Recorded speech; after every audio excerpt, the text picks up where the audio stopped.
नमस्कार, स्वागत आहे तुमचं माझ्या चॅनलवर. तर आज आपण मार्केटसारखी आवळा कँडी घरच्या घरी कशी बनवायची आणि ते सुद्धा आवळे न वाफवता किंवा न शिजवता वर्षभर टिकतील अशी आवळा कँडी आज आपण बनवणार आहोत. चला तर मग आपण रेसिपीला सुरुवात करूया. इथे मी अर्धा किलो मोठ्या आकाराचे आवळे घेतलेले आहे आणि हे आवळे ताजे आहेत. तर आपल्याला ताजे आवळा कँडीला वापरायचे आहे, जेणेकरून आपल्याला वर्षभर टिकतील अशी आवळा कँडी. तर त्यासाठी हे थोडेफार डाग जे आहे ते प्रत्येक आवळ्याला असतातच, तर याने काही फरक पडत नाही. तर बघा, आता मी हे आवळे थोडेसे मिठाच्या पाण्यात टाकून स्वच्छ करून घेणार आहे. यावर जी माती वगैरे लागलेली असतात ती सर्व निघून जाईल आणि आपले आवळे एकदम स्वच्छ होतील. त्यासाठी तर तुम्ही साध्या पाण्याने जरी धुतले तरी चालतील, पण याला जी चिकट वगैरे डाग असतात तर ते सुद्धा निघून जाते. त्यासाठी मी ते थोडं मिठाच्या पाण्याने धुतलेले आहे. तर बघा, आपल्याला 1-2 पाण्याने स्वच्छ धुवून घेतलेले आहे. आणि आता आपल्याला अशा प्रकारचं एक प्लास्टिकचं कंटेनर किंवा टप्परवेअरचा असला तरी चालेल, किंवा तुम्ही पिशवीमध्ये सुद्धा भरून आवळे ठेवू शकता. तर बघा, आता मी सर्व आवळे पुसून या डब्यामध्ये ठेवणार आहे.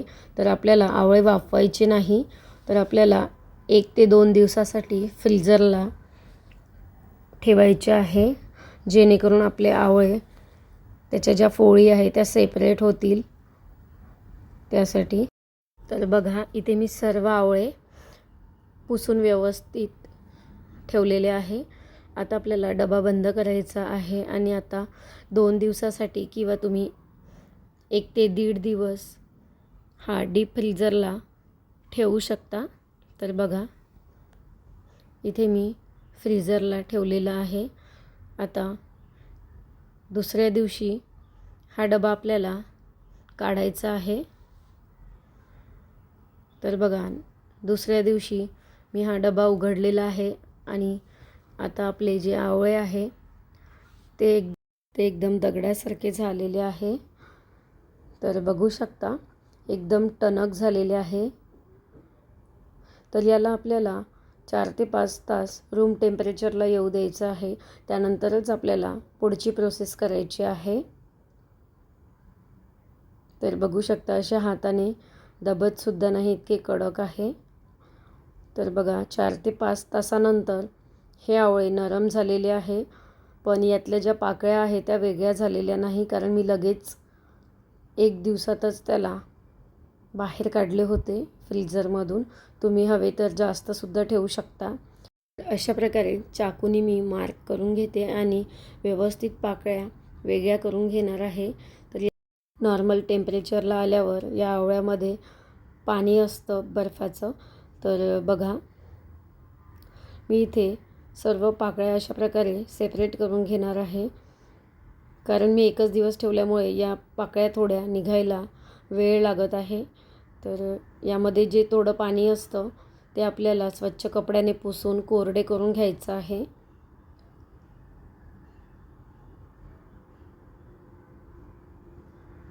तर बघा, अशा प्रकारे याचं सालसुद्धा वरचं निघतं. तुम्ही हवे तर काढू शकता किंवा नाही काढलं तरी आवळा कँडी छान होते.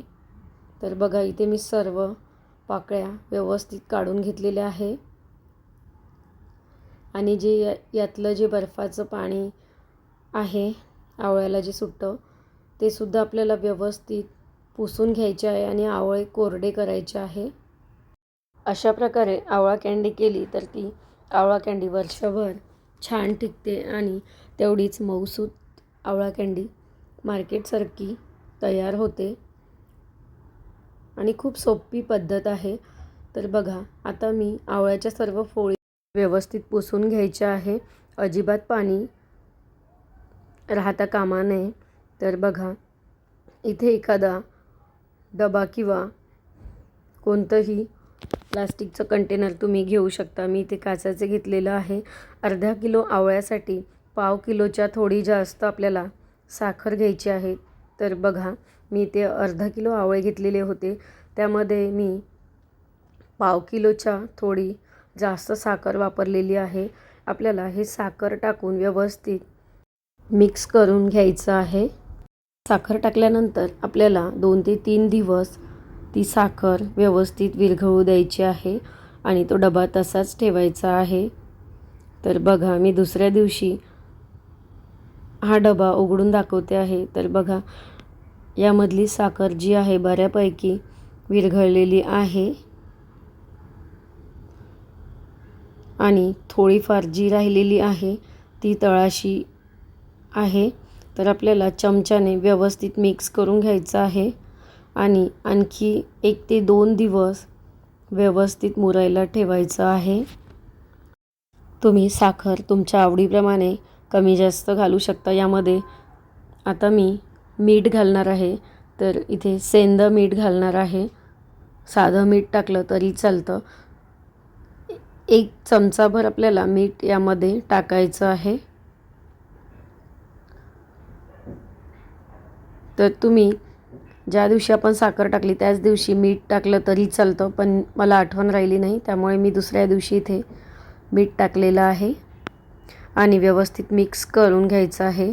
आणि परत 2 दिवस आणखी तीच प्रोसेस करायची आहे आणि दिवसातनं 2दा आपल्याला व्यवस्थित स्वच्छ चमच्याने मिक्स करून घ्यायचं आहे, जेणेकरून याला बुरशी लागणार नाही त्यासाठी.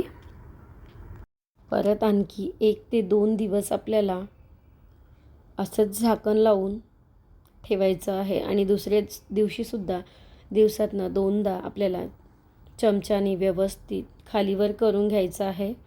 तर बघा, आता मी हे तुम्हाला दुसऱ्या दिवशी दाखवत आहे. तर बघा, तर व्यवस्थित चमच्याने खालीवर करून घ्यायचं आहे. याचा कलरसुद्धा चेंज झालेला आहे आणि आता यामध्ये आपल्याला जे सिक्रेट वस्तू घालायची आहे ते म्हणजे आपण यामध्ये आता लिंबाचा रस घालणार आहोत, जेणेकरून ही आपली आवळा कँडी जी आहे ती पांढरी शुभ्र होतील आणि याची चवसुद्धा छान होईल यासाठी. तर बघा, मी 1 लिंबाचा रस यामध्ये टाकलेला आहे आणि व्यवस्थित मिक्स करून आपल्याला ठेवायची आहे. तर बघा, तुम्ही लिंबाचा रस टाकला तरी चालेल आणि नाही टाकला तरी काहीच हरकत नाही. फक्त या लिंबाच्या रसाने चव आणि पांढरी शुभ्र आवळा कँडी होते, त्यासाठी मी इथे लिंबाचा रस वापरलेला आहे. लिंबाचा रस घातल्यावर परत तसंच तिसऱ्या दिवशी आपल्याला उघडून बघायचं आहे. तर बघू शकता, तिसऱ्या दिवशी मी तुम्हाला हे दाखवते आहे. कलर आणि यामधलं जे सर्व मिश्रण आहे ते सर्व एकजीव झालेलं आहे. तर बघू शकता, आता व्यवस्थित खालीवर करून मिक्स करून घ्यायचं आहे. तर बघा, साखर पूर्णपणे विरघळलेली आहे. आता या आवळा कँडीला साखरेचं जे पाणी सुटलेलं आहे ते आपल्याला वेगळं करून घ्यायचं आहे. तर इथे मी एका चाळणीच्या मदतीने हे पाणी सर्व काढून घेणार आहे. तर बघा, इथे मी सर्व आवळा कँडी यामध्ये टाकलेली आहे आणि याचं पूर्णपणे पाणी निथळल्यावरच आपल्याला ही आवळा कँडी सुकायला ठेवायची आहे. तर बघू शकता, अशा प्रकारे इथे जे पाणी आहे एक्स्ट्राचं जे सर्व निघालेलं आहे. हे जे आवळ्याचं पाणी आहे साखरेचं वगैरे, तर ते आपण आवळा सिरप म्हणून किंवा सरबतासाठी हे पाणी वापरू शकतो. तर बघा, इथे आवळ्याचं पाणी पूर्णपणे निघालेलं आहे. आता आपल्याला एका ताटामध्ये हे आवळे सुकवण्यासाठी ठेवायचे आहे.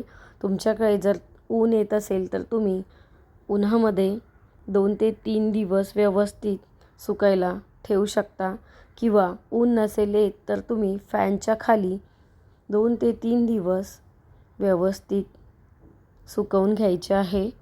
तर बघा, आवळ्याच्या फोळी व्यवस्थित दूर दूर करून ठेवायच्या आहे, जेणेकरून या लवकर वाळतील यासाठी.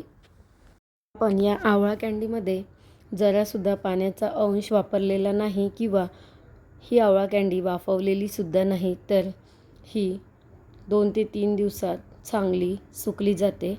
तर बघा किती मस्त अशी रसाळ आवळा कँडी तयार झालेली आहे. तर आता आपल्याला हे कडकडीत उन्हात 2 ते 3 दिवस सुकायला ठेवायचं आहे. कडक उन्हामध्ये दिवसभर आवळा कँडी ठेवली तरी एका दिवसात सुकून जाते, पण थोडंसं त्यामध्ये ओलसरपणा असतो, त्यामुळे आपल्याला दुसऱ्या दिवशीसुद्धा एखादा तास ऊन दाखवणे आवश्यक असते. तर बघा 2 दिवस छान कडकडीत उन्हात सुकल्यानंतर आपली आवळा कँडी अतिशय खोबऱ्यासारखी मऊसूत झालेली आहे. तर बघू शकता. तर आता अगदी मार्केटसारखी पांढरी शुभ्र आवळा कँडी आपल्याला तयार करायची आहे. तर यावर आपण आता थोडीशी पिठी साखर घालायची आहे, त्यामुळे आपली जी आवळा कँडी आहे एकदम मार्केटसारखी आणि पांढरी शुभ्र होते. तर तुम्ही घातली नाही तरी चालेल, पण दिसायला आणि चवीला खूप छान लागते. मी इथे 2 ते 3 चमचे पिठी साखर यावर भरभरून घेतलेली आहे. तर मार्केटसारखी पांढरी शुभ्र दिसावी यासाठी पिठी साखर घालणे आवश्यक आहे. तुम्ही घातली नाही तरी चालेल. तर बघा मी इथे हाताने सर्व व्यवस्थित मिक्स करून घेते आहे, जेणेकरून सर्व आवळा कँडींना ही पिठी साखर व्यवस्थित कोट होईल. तर बघा मी आता इथे सर्व हाताने मिक्स करून घेतलेले आहे. आता आपल्याला हे एका हवाबंद बरणीत किंवा डब्यामध्ये तुम्ही वर्षभर टिकवू शकता आणि ही चांगली टिकतेसुद्धा. आपण ही आवळा कँडी एक पाण्याचा अंशही न वापरता किंवा गॅसवर न वाफवता आपण ही बनवलेली आहे आणि यामधले जे न्यूट्रियन्स आहे ते सर्व टिकून आहेत.